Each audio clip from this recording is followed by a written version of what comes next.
Hello, good evening, and welcome to Crewmess Drinks. We are here at Onshore Cellars down in the sunny south of France. After lockdown has eased slightly, so we are allowed out, which means there's more exciting things in the world than just what's happening to my hair. It's been 8 weeks now, and weirdly, I seem to be getting these little curls that are very, very quaint and lovely coming out the back of my hair. Anyway, let's focus on the wine. That's much more interesting than what's going on in my personal life.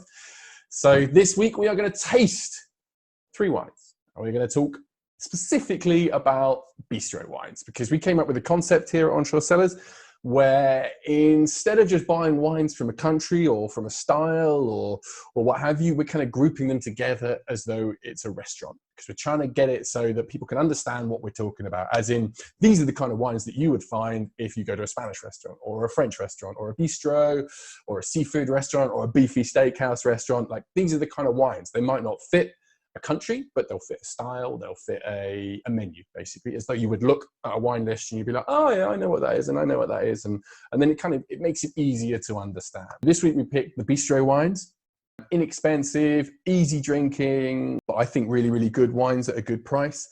And so to talk us through these wines today, we have, you know what, I'm not even going to try and pronounce your name correctly. So we have Alex. She's a wine educator and blogger. If you could say hello and pronounce your name correctly. Hello. Hi, Peter. Yeah, it's Alexia Hupin with the French accent, but Alex is okay. That's why when I created my Instagram account to become a blogger, I just went with Wine by Alex, so that could be fine for English people. I'm basically a wine educator for the WSET, and at the same time, I'm a WSET diploma student. I'm just completing it right now, just in the final run over there. So quite intense and really interesting at the same time. And to share this passion, I just launched my Instagram page account with lots of tasting notes and tips about wines.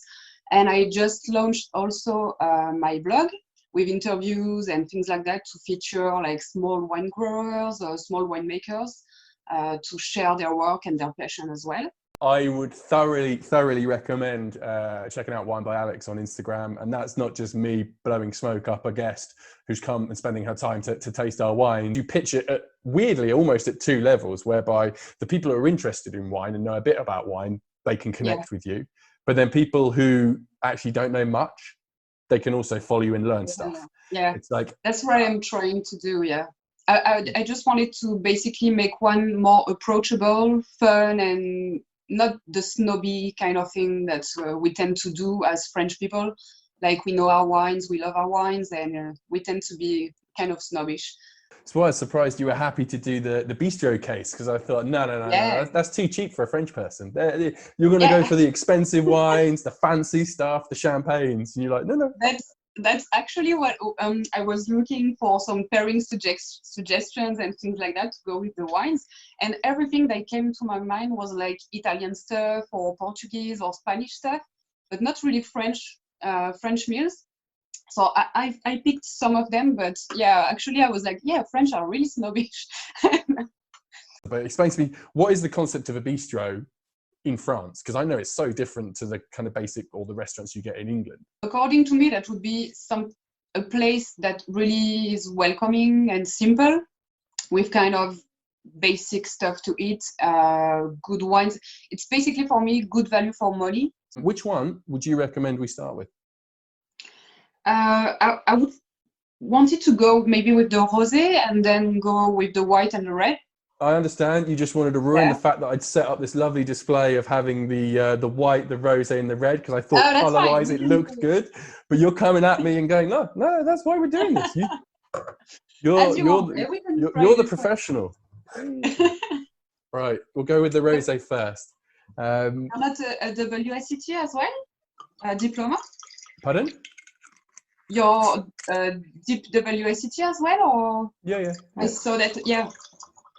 Yeah, I did. I'm an old man now, so I did my diploma. 2011, 12. I passed. Yeah. Oh, that's So fine. Yeah, yeah, not so it long is ago. fine. I got a merit, and I'm freaking Nice. happy that I got a merit and not a just a pass. That was very proud day. But that's not. I'm not here to talk about the wines. That's why we bring you in the wines. That's why we send you the wines. We ask you to talk about the wines, because I can spout absolute bollocks about wine forever. But I want you to be on point and explain the reason, because, you know, this is okay, just to explain, this is #Lou. Correct? Is that the pronunciation, or am I Yeah, that's destroying the right. pronunciation? That's it. Okay. That's mine as well. From Peyrassol, where? Yeah, Commander de Peyrassol. I think it's the first time I've actually tried this this estate.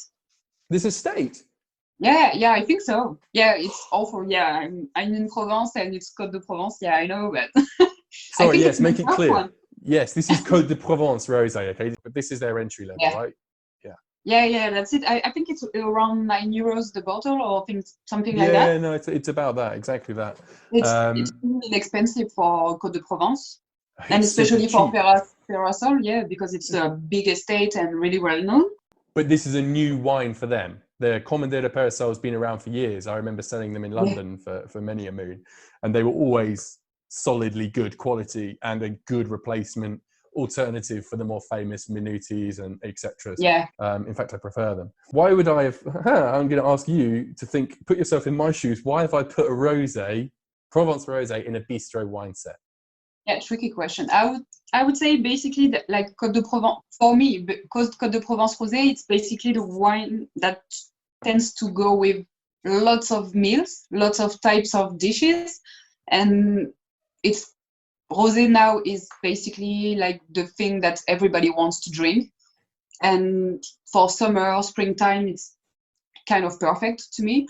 And I would just, especially as we are in Provence, like go with petit farci from Nice or things like that.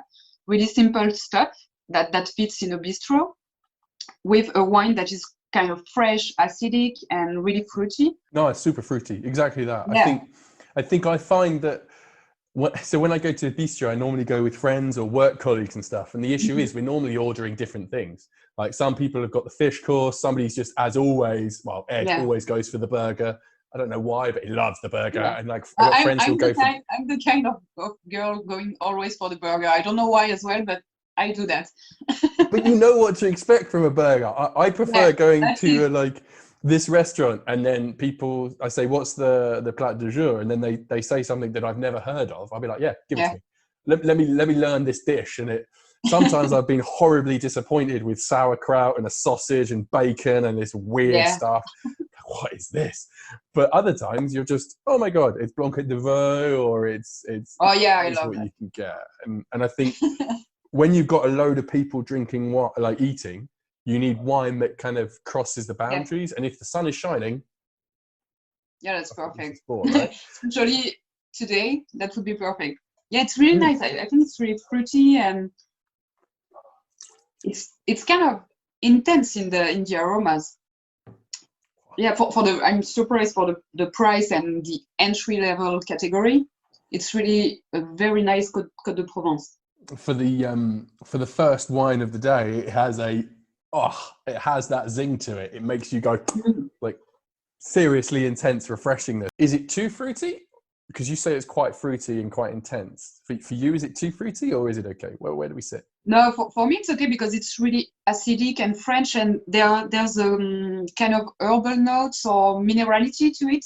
So that would, to me, that would basically suit lots of things. I could go with sushi, or I could go with even charcuterie board. Right. I don't know, lots of even grilled fish or seafood. To me, it would go with lots of stuff with the minerality, even if it's fruity. Or even, I don't know, vegetables, lasagna, or things like that. Or even a croque monsieur. Or so why are you saying that? What are those? What are the traits of those dishes that you're recommending, and the traits of this wine? Is that because of the acidity in the wine and the what? The acidity in the food, or is it the richness of the food? Like, what is it that's making you go to those dishes specifically? Yeah, that would be like the acidity of the wines that would just cut a bit of the richness of the food. As well, when you have like lots of vegetables, you have kind of acidity, so that would match as well with that. And that would be much more refreshing because like ratatouille, even if it's vegetables, it's kind of rich and a bit heavy. So that would just, with the mineral side and the fruitiness and the acidity, that would be just really cutting through it to me. My main reason for putting it in this case was actually less about food and wine matching, more about just having a glass of wine, just a lovely, fresh, ice cold. I mean, I'm loving, I kind of like the way the bottle has the condensation. Yeah. I'm slightly reticent with regards to the hashtag Lou, but I understand why they've labeled it like this, and they've decided to go against having a label, and they've kind of stuck the sticker on, because yours is blue, is that? And mine yellow. is blue. That's what I was thinking. Yeah, they're all different colours. Yours is yellow. Okay, nice. Because hey, we're hip, we're young, we're fashionable. We use hashtags. It's obvious. Yeah. Because I actually on Instagram. Yeah, but it's better than that. I think it almost puts itself down in people's eyes by going, oh, it's just a marketing gimmick, when actually it's Peyrassol. Peyrassol are a great producer in Provence. Like these guys, you might not know them so well, but they, if you go there and you go on a tour and stuff, they'll put you on quad bikes and take you around the vineyards. It's the most insane amount of fun you can have, just like bashing it around vineyards in quad bikes, and they just give you wine non-stop, and they're lovely people. I think they're a bit different to the usual normal come and sit in my patio and let's talk about wine with an old man with hair coming out of here and hair coming out of his ears and hair coming out of his nose as he's talking about his wines and stuff. This is much more kind of cool, young, and I kind of like that. But that's... I think it's going to be a perfect wine, like, for tourists in summer and everything. But to me, it has got more than that to it. It's really well balanced and well featured. I think it's more than that, and it would be maybe too bad to have it on its own and not with food, because I think it's really fruit friendly. That's why I also picked this next white wine, because if you find out, oh, it's just a Chardonnay Chenin Blanc or a Chenin Blanc Chardonnay blend, you're like, okay, I understand that conceptually, I get it, and if it's fresh and it's from a seriously good producer. Yeah. Like, do you know these guys? Yeah, it's really an iconic producer of Loire. Yeah. It's basically one of the best, greatest in the world, actually, maybe. No, they are. They're Savignier. For those who don't know, Savignier is top end, very, very dry Chenin Blanc. But also they do, what's the sweet one? Okay, you can pronounce it for me. Côteau du Léon? No, Côtes de Chaume. Quart de Chaume, yeah. Pardon, how do you say it properly? Quart de Chaume. Côtes de Chaume. I think you're better. This is why all these years, you sound like you know what you're talking about when you're in England, and then as soon as you come to France, everyone just shoots you down. The Q wine, it's a lovely, lovely sweet wine, and I think it's fantastic. These guys are awesome, and this is their kind of everyday drinking Chardonnay Chenin. And I was trying to pick a wine that, when I go into bistros and places like that, and I ask for it, because if I'm on my own, because I'm working or whatever, I'll just have a glass of white. And nearly always, if it's not house, it's going to be a Chardonnay or a Chenin or a Viognier or something like that. No, I like this one as well, but as usual, it's really mineral and fresh.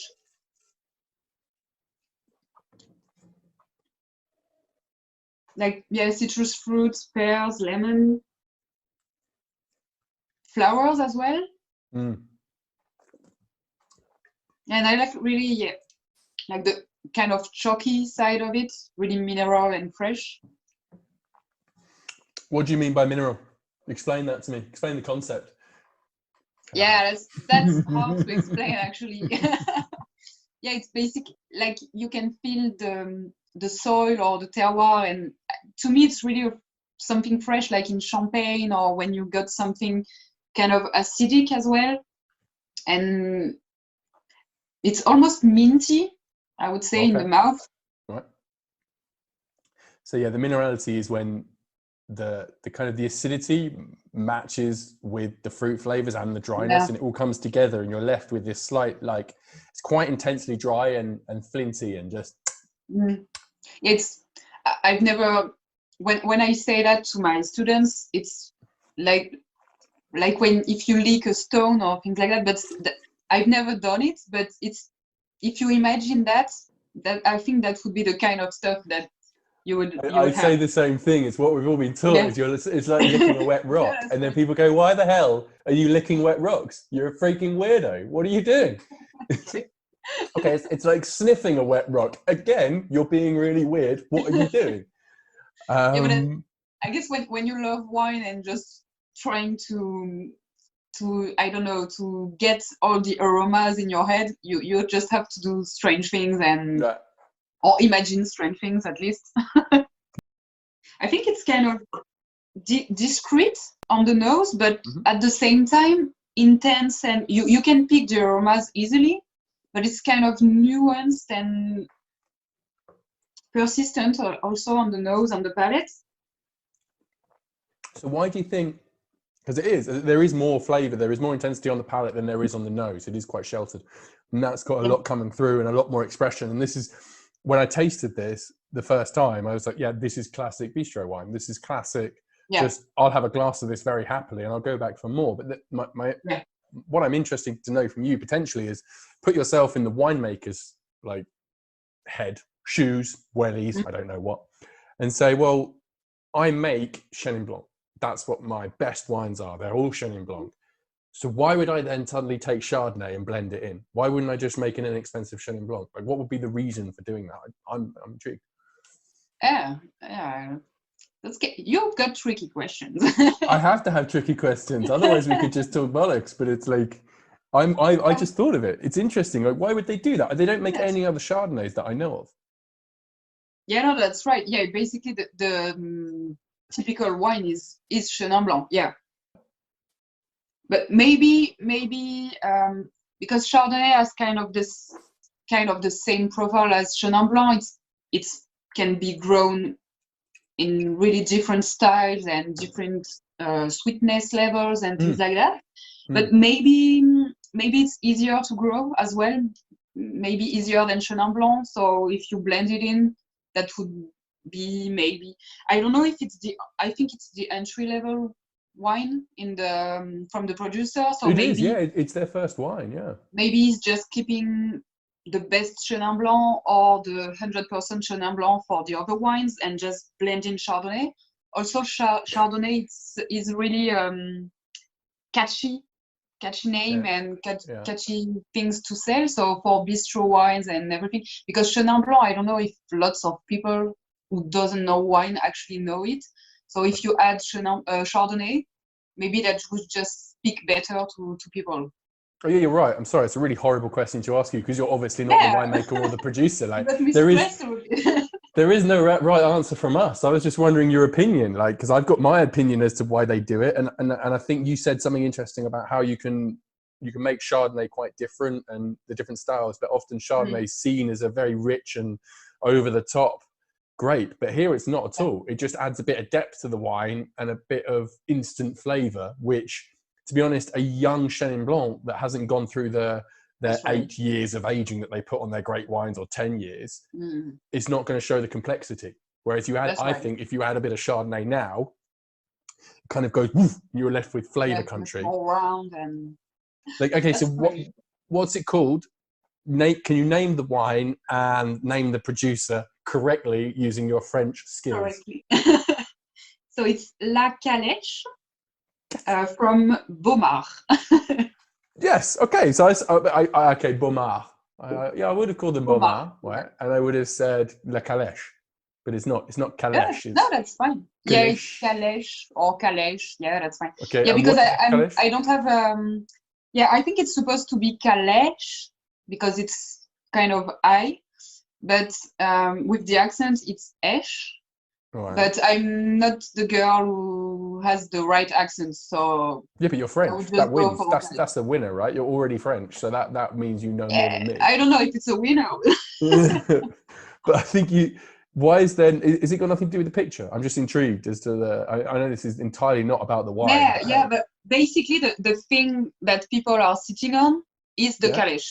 Ah, there you go. Yeah. So what is that in English? Ooh, I don't know. Sorry. That's a horse and cart.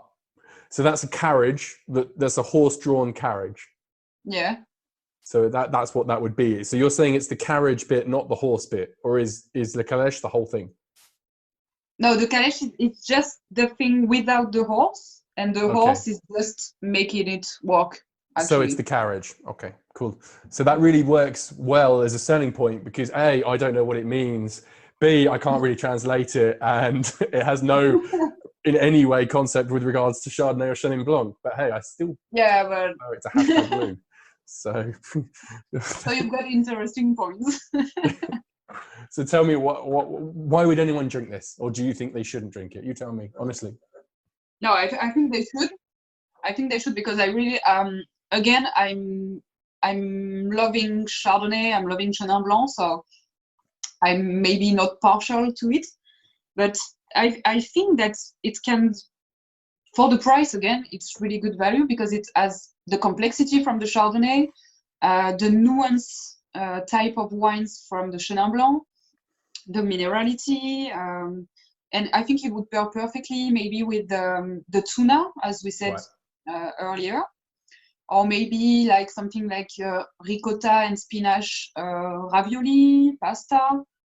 You could go with basically lots of things because on one side it's kind of really fresh, so you could go again with fish or things like that, or seafood. And on the other side, with the Chardonnay, it's kind of round and kind of complex and a bit bold. So you could go as well with, I don't know, with egg and mayonnaise or veal blanquette de veau. That would be perfect with it. Maybe poached eggs with asparagus. Again, you have the... So it's a brunch wine. It's for having in the morning with eggs Benedict and things like that. That's fabulous. We've got a morning wine. Yeah, you could go with basically lots of things, basically everything, like even a risotto. I don't know, lots of things. Yeah, that's basically the best bistro wines that you can have because it can go with everything, from the fish with the flintiness to something really bold and round. Anything you want to say on this wine? Anything left? Anything I've missed? I really like it. I'm really glad I just discovered it thanks to you now. It's quality. Really good. I think that these guys, Baumard are a brilliant little producer. Nice use of the word iconic because they are in our iconic book. So you are very much on point. Oh, really? Okay. With that, yeah. We've released a book. We released one book 2 years ago, which was the 100 iconic wines to have on a super yacht. Oh yeah, I've got it. Yeah. Ranging from like €50 to 15,000 euros a bottle, and some of those aren't in my price range. So we've decided to release a new one, which is under €100. So it's 100 iconic wines from the world under €100, and Baumard are in there, as is our next producer, Domaine Mourchon, which do a Côte de Rhône. What is the base of Côte de Rhône in the sense of what am I expecting grape-wise in a Côte de Rhône? Is it all one grape? Is it a blend of grapes? What's the laws currently? No, basically Côte de Rhône is always a blend, and it's mainly Grenache, Syrah, Mourvèdre, the base. And it has to be predominantly Grenache? Yeah. Yes. Yeah, because it's predominantly Syrah in the northern Rhône, and Côte de Rhône is basically the southern Rhône, and it's predominantly Grenache. Yeah. Where's it from? Oh, Côte de Rhône, it's basically just above Provence, in the south of France. Okay. For a basic Côte de Rhône, you would basically want to have like red fruits, maybe black fruits, and spice. It's kind of simple kind of wine. But I can already smell that this one has more to it again. These guys are awesome. These are, we do their whole range, and the reason why I think they're so good is they're based in an area just off Mont Ventoux, and most of their grapes come from Ségeret, or the Ségeret area, which is a top quality Côte de Rhône village, which I love, and I've always kind of remember from my days as a young wine person that whenever I saw the word Ségeret, I'm like, oh, that's a better Côte de Rhône village than a lot of the other ones, and Sablé, etc. But they do everything. This is their standard, then they do a village, then they do a grand reserve, and then they do all these different, like a single Grenache and a single syrup, all this weird stuff. But they're iconic for us, but this is their everyday drinking, all things to all people, drinking all the time, Côtes du Rhône. And it's not coming from bag-in-box Côtes du Rhône, which is what you get in a lot of cheap restaurants. And that's too bad, because I'm really a Rhône lover. I just love Côtes du Rhône and everything that comes from Rhône. And when you go to restaurants, even something better than bistro, higher end, you always tend to have like really heavy and not really good wines from the Rhône Valley. And this one is already smelling like something more light, like with garlic, herbs, and olive. So I'm expecting a Côtes du Rhône to be alcoholic in your face and overbearing, or not? Like, because like you say, I've had so many that are just like,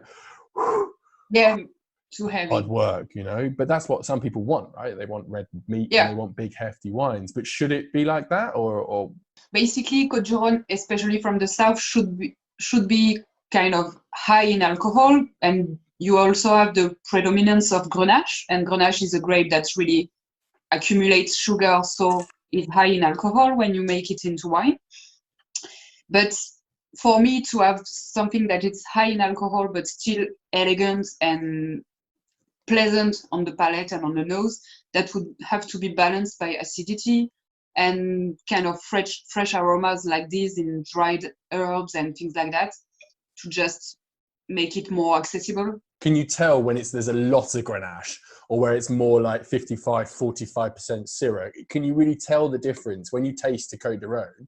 Like, is there a key trait to the Grenache flavors than the Syrah flavors? I would say that Syrah tends to have more black fruit aromas and kind of pepper notes into it. The thing also that to remember about Syrah is that it has more of purple color, and Grenache is more like this color, really ruby and red, and it's mostly red fruits and higher alcohol, something less elegant, I would say, and less tannic as well. The Syrah has much more tannins, and here you have something really velvety and kind of supple, so you could tell it has more predominance of Grenache. Imagine you're the person who wants the slightly redder, the lighter, or the Grenache, which I always associate with slightly smoky, or maybe you want the heavy Shiraz one. How can you tell, or is there no way of telling without tasting? If you go to Côtes du Rhône, you would basically have a blend with predominance of Grenache. So if you want to have something with predominance of Syrah, you would be better in the northern Rhône, so with something like Cornas or Saint-Joseph, Côtes Rôties, things like that you will have mostly 100% Syrah, and definitely the characteristics of Syrah. I love how French you are, that instead of going for like the cheap versions of Crozes-Hermitage or like things like that, you're like, no. If you want straight Shiraz, you're going to the top end, you're going Cornas, you need to get the good stuff. Like, That's right. Wow. If you're buying that in a bistro, you're spending a lot of money in a bistro. That's brilliant. Let's say you've got the bistro menu in front of you. What are the key things that might make you go, oh, I want that Côtes du Rhône over that one? Is it age? Is it like producer name? Or like, is there a tip that we can give people to aid them when buying Côtes du Rhônes and stuff? Like, is it never go for the cheapest one because you know it's going to be overbearing and not very balanced, or go for the most expensive one, or will that waste your money? Like, because often you'll have, let's say, 2 or 3 Côtes du Rhônes, and then you'll have maybe a more expensive Gigondas, or like you say, Crozes-Hermitage or Saint-Joseph or something. It's kind of a tricky question. I think I would basically go from the thing in the middle, maybe something like Gigondas or Vaqueras, something with a village name to make sure that it's a higher quality than a basic Côtes du Rhône, but not something too pricey, and that most of the time they would sell like a Saint-Joseph or Cornas or something like that. They would sell it maybe too young. So you would have grip Italians and things like that. So that won't be really appreciative on the palate. So I would go for something in the middle, because even if for Gigondas and Vaqueras, you still have a good value for money, and you have what you're waiting for, something from Côtes du Rhône, I would say. And for me, normally it's vintage versus price. Yeah. So something that's got one extra year seems to make all the difference. You know, I'm just saying, that Côtes du Rhône on my menu is 1 year older. So hopefully it will be a bit softer and a bit easier. But, no, but that's really interesting, because actually, it's when I go to a restaurant, it's kind of automatic to choose, because now also I'm kind of familiar with the wines. I would say, okay, not this one, not this one. I would pick this one. It's also a matter of chance and luck. Yes. But I'm basically kind of knowing where I'm going to. But I wouldn't, it's kind of automatic, so I wouldn't maybe think of people not knowing everything and just, okay, there's so much to it and I don't know what to take. So it's really interesting questions. I spend a lot of time weirdly thinking about that sort of thing, because I'm much more interested in that. And trying to get that across to people than I am fruit flavors and shit like that. Because fruit flavors are all wonderful, but I've never bought a wine based on somebody saying that it's got more cherry than strawberry or something like that. That's never, that's just irrelevant to me. And like my brother, for example, he'll want to know, like, how the hell have you picked this wine out of those 15 from the area? Like, what is it that made you go there? It was like, well, it's not too expensive because it's only a Carène, or it's like just a Carène Village, but it's a year older, and so hopefully everything's a bet, right? You're still gambling. Yeah, that's right. You can never know. we don't know. We know if we know the wine and the producer, we're easy. Like, it's easy. Right. We're like, I love that stuff. We're going to go for it. But that rarely happens. What would you have this win then? So we're going Côtes du Rhône. When are you ordering Côtes du Rhône, or are you just ordering it because it is the red wine in most bistros? Or should I have Bordeaux? Yeah, basically for me, when you go to a bistro, I would go for Languedoc or Côtes du Rhône, because it's much more broad and you can have lots of different things with it.